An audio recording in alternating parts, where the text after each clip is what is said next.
j'espère que vous êtes d'attaque aujourd'hui. Et oui, car c'est l'heure d'attacher vos ceintures pour le grand décollage de Kidzone. Et pour permettre à tous les loulous qui viennent de se réveiller, histoire d'entrer dans le rythme de cette émission Kidzone, on va vous proposer cette chanson de nos amis le tout petit, C'est l'heure, histoire de vous informer que c'est l'heure, et bien c'est l'heure de Kidzone. On y va et on se retrouve tout juste après.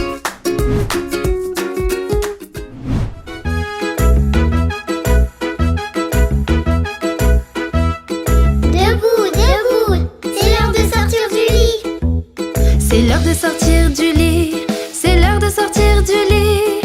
Ouvre les yeux et lève-toi, c'est l'heure de sortir du lit. Quelle heure est-il maintenant? C'est l'heure de se laver le visage. C'est l'heure de se laver le visage, c'est l'heure de se laver le visage. Lave ton nez, tes joues, ton front, c'est l'heure de se laver le visage. Quelle heure est-il maintenant? C'est l'heure de se brosser les dents. C'est l'heure de se brosser les dents, c'est l'heure de se brosser les dents. Frotte, frotte bien partout, c'est l'heure de se brosser les dents. Et quelle heure est-il maintenant? C'est l'heure du petit déjeuner. C'est l'heure du petit déjeuner, c'est l'heure du petit déjeuner. Le plein d'énergie pour la journée, c'est l'heure du petit déjeuner. Et quelle heure est-il maintenant? C'est l'heure de se brosser les dents. Encore. Retourne te brosser les dents, retourne te brosser les dents. Encore. Pour un sourire de caïman, retourne te brosser les dents. Encore. Et quelle heure est-il maintenant? C'est l'heure de se coiffer. C'est l'heure de se coiffer, c'est l'heure de se coiffer. Cheveux raides ou cheveux frisés, c'est l'heure de se coiffer. Et quelle heure est-il maintenant? C'est l'heure de s'habiller. C'est l'heure de s'habiller, c'est l'heure de s'habiller. On va enlever le pyjama, c'est l'heure de s'habiller. Et quelle heure est-il maintenant? C'est l'heure de mettre le manteau. C'est l'heure de mettre le manteau, c'est l'heure de mettre le manteau. Avant de mettre le nez dehors, c'est l'heure de mettre le manteau. Et quelle heure est-il maintenant? C'est l'heure de dire au revoir. Au revoir. Eh bien, après ce beau morceau de nos amis les tout petits qui nous a permis de nous mettre dans le rythme des Kidzone, place à présent à notre toute première rubrique, la rubrique Zoom Ciné.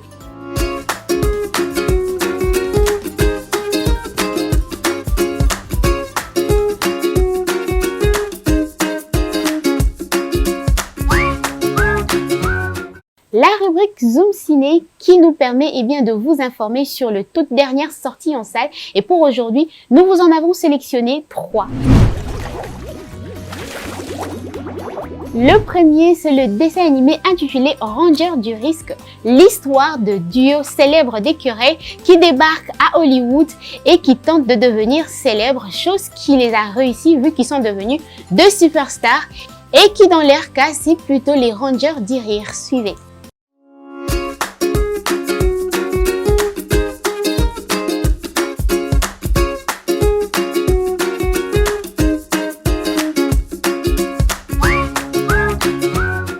Notre troisième dessin animé est intitulé Les Barbes à Papa partent à la rencontre des animaux. Eh bien, c'est célèbre dessin animé intitulé Barbe à Papa qui fait son comeback avec une série d'épisodes qui nous relatent justement leurs aventures autour du monde à la rencontre des animaux tels que des oiseaux, des éléphants, mais également des dinosaures. Suivez.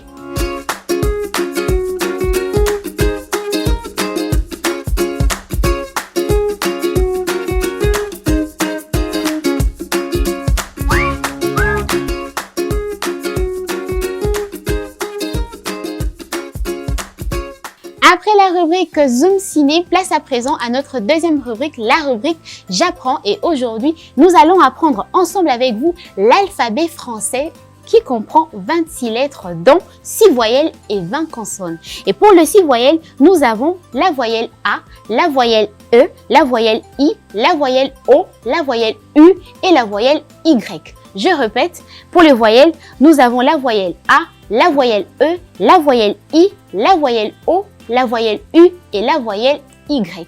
Et pour le 20 consonnes, attachez vos ceintures car ça va aller très vite. Nous avons les consonnes B, C, D, F, G, H, J, K, L, M, N, P, Q, R, S, T, V, W, X et Z. Je reprends. Nous avons les consonnes B, C, D, F, G, H, J, K, L, M, N, P, Q, R, S, T, V, W, X et Z. J'espère que vous avez suivi et que vous avez compris, vous avez retenu que l'alphabet, eh bien, ça comprend 26 lettres, dont 6 voyelles et 20 consonnes. Eh bien, après avoir appris, place à présent à une petite détente avec ce très beau morceau de nos tout petits et on va se retrouver tout juste après. Après ce très beau morceau, place à notre dessin animé du jour, dessin animé intitulé Ricky Zoom, cette moto qui roule à toute vitesse. On y va avec Ricky Zoom et on se retrouve tout juste après.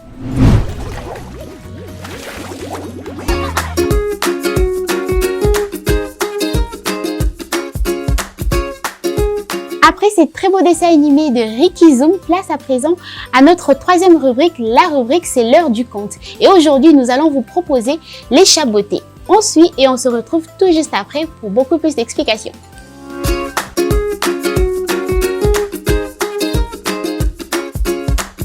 Dans un pays fort lointain, un meunier.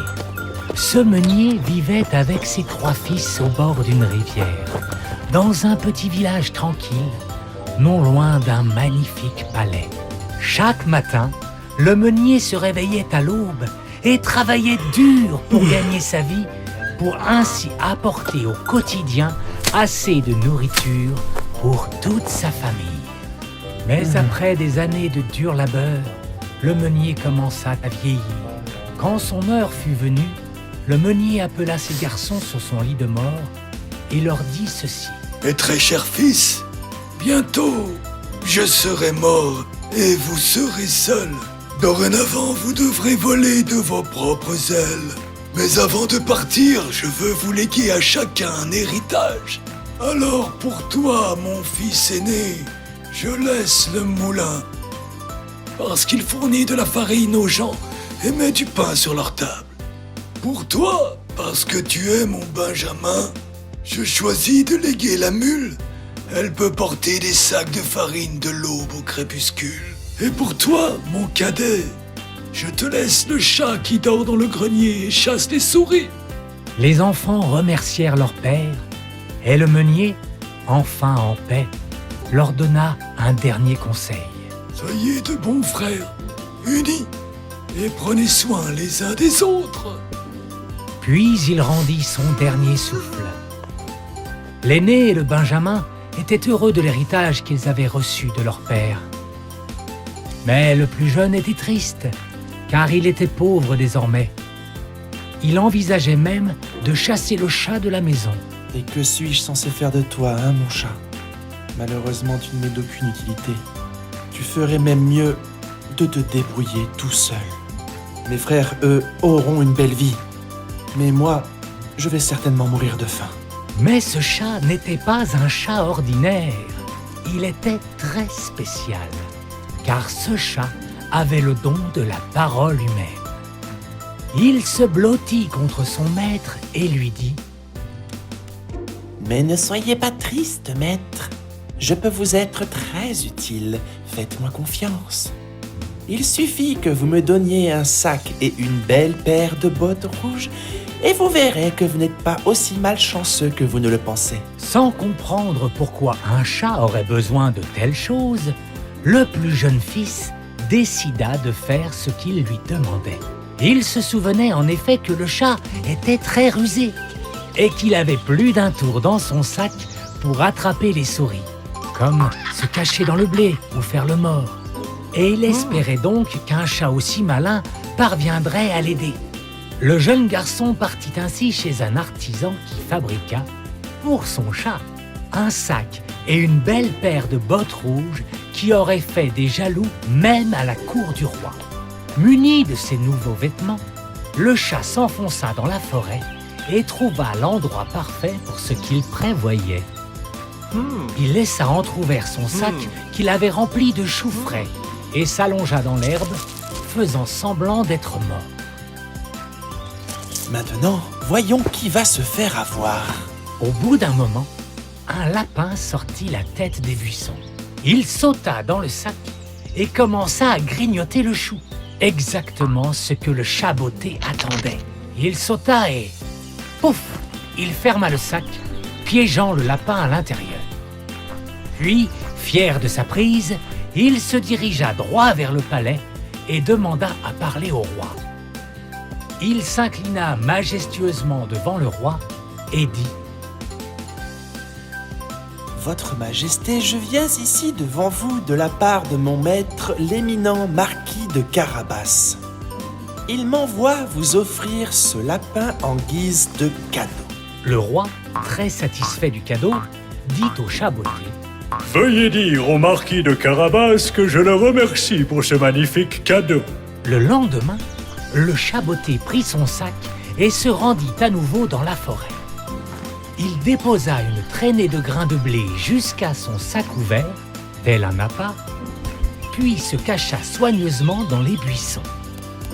Deux perdrix se posèrent au sol et commencèrent à grignoter le grain jusqu'au sac. Et pouf! Le chat referma rapidement le sac sur les oiseaux, les piégeant ainsi à l'intérieur, puis il retourna directement au palais. Votre Majesté, je viens ici devant vous au nom de mon maître, le distingué marquis de Carabas. Il m'envoie vous offrir ces oiseaux enchanteurs en guise de cadeau. Veuillez remercier le marquis de Carabas. Bien sûr, je n'y manquerai pas, Votre Majesté. Le chat botté s'inclina devant le roi et s'en alla. Le roi avait une fille. Elle était la plus belle princesse du monde entier. Cette prince de 7 contrées lointaines avait demandé sa main dans l'espoir de la prendre pour épouse, mais le roi n'accepta de donner sa bénédiction à aucun d'entre eux. Un jour, le chat botté entendit dire que le roi et sa fille prévoyaient de se promener le long de la rivière. Alors, le chat botté courut le dire à son maître. Maître, veuillez m'écouter attentivement. Il semblerait que la chance nous sourie enfin. Allez nager dans la rivière, à l'endroit exact que j'indiquerai, et laissez-moi faire le reste. Sans savoir ce que le chat botté manigançait, le jeune homme fit exactement ce que le chat lui demandait. Pendant qu'il nageait, le chat botté prit ses vêtements et les cacha sous un gros rocher. Et alors que le carrosse du roi passait proche de la rivière, le chat botté se mit à crier aussi fort qu'il put. À l'aide! À l'aide! Le marquis de Carabas se noie! Dès lors qu'il entendit les cris, le roi regarda par la fenêtre et reconnut ainsi le chat qui lui avait apporté tant de beaux cadeaux. Il ordonna alors aux gardes de voler immédiatement au secours du marquis de Carabas. Alors qu'ils aidaient le jeune homme à sortir de la rivière, le chat botté s'approcha du carrosse et dit au roi: Votre Majesté, pendant que mon maître nageait, 2 voleurs se sont emparés de ses vêtements. En entendant cela, le roi ordonna à ses serviteurs de s'en aller quérir au palais les plus beaux vêtements qu'ils avaient, pour ainsi habiller le marquis. Le jeune homme revêtit les beaux vêtements royaux qui lui avaient été donnés, et lorsque la princesse vit à quel point il les portait bien, elle tomba amoureuse de lui au premier regard.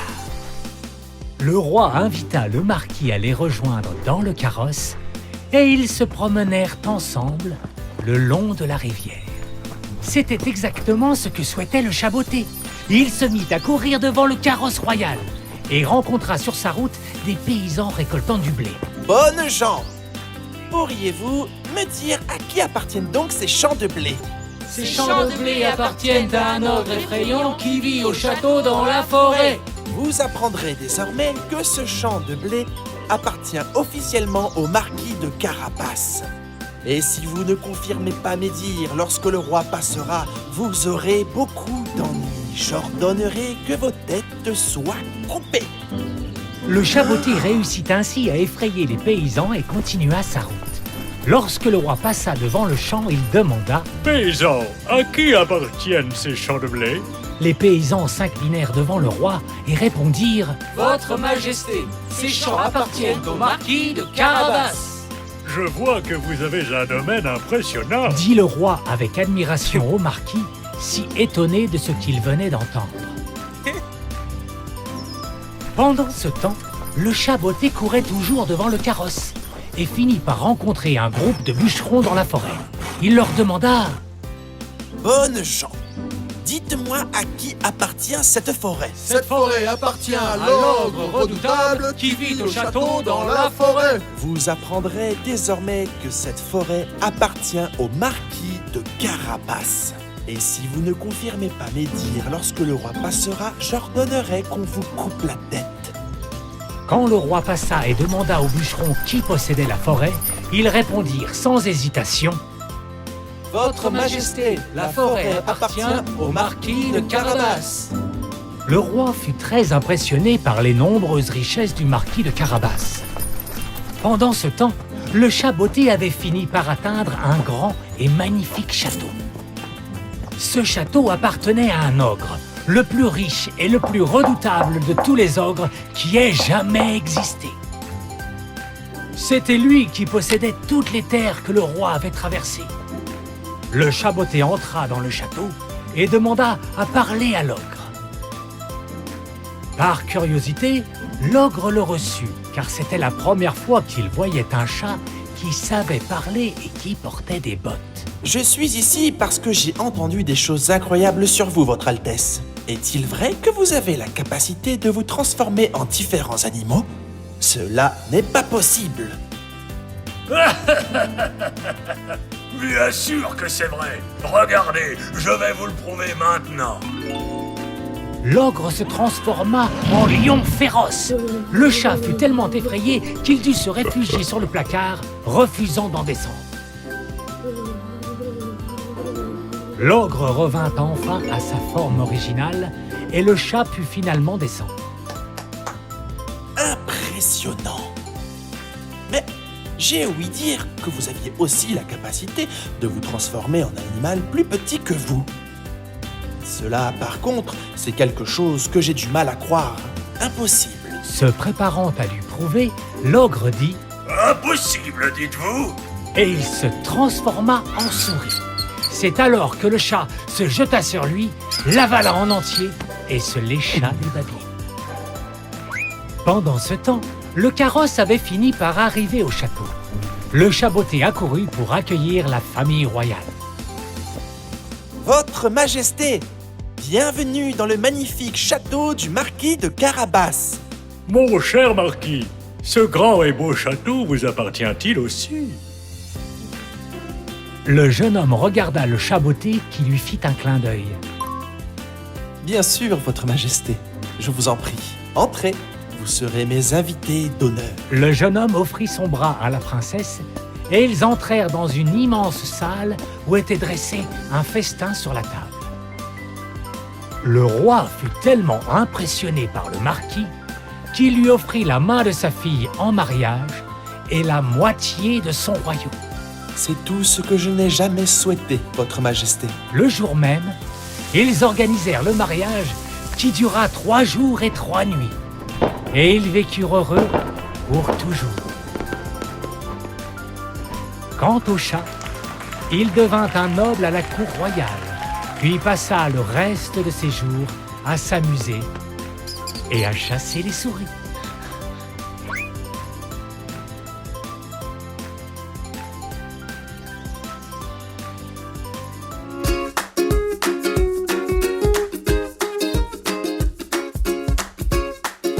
Après ces contes merveilleux du chat botté, ces chats qui portent de bottes, mais également un chapeau qui a su aider son propriétaire nommé Marquis à trouver l'amour avec sa princesse, la fille du roi du royaume. J'espère que ça vous a plu. Place à présent à notre rubrique numéro 4, notre toute dernière rubrique, la rubrique quiz. Mais avant de vous annoncer les quiz de la semaine, place aux vidéos de mes loulous répondant aux questions de l'émission précédente.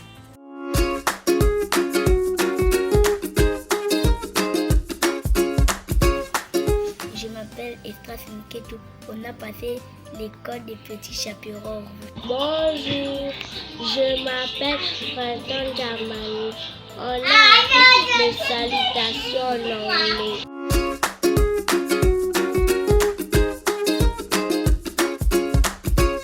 Eh bien, un grand merci à tous nos loulous qui ont su répondre à nos questions de l'émission précédente à travers leurs vidéos faites sur WhatsApp. Et si vous voulez faire la même chose, n'hésitez pas à nous envoyer vos réponses via une vidéo WhatsApp sur le numéro affiché au bas de l'écran. Attachez vos ceintures car c'est l'heure du quiz.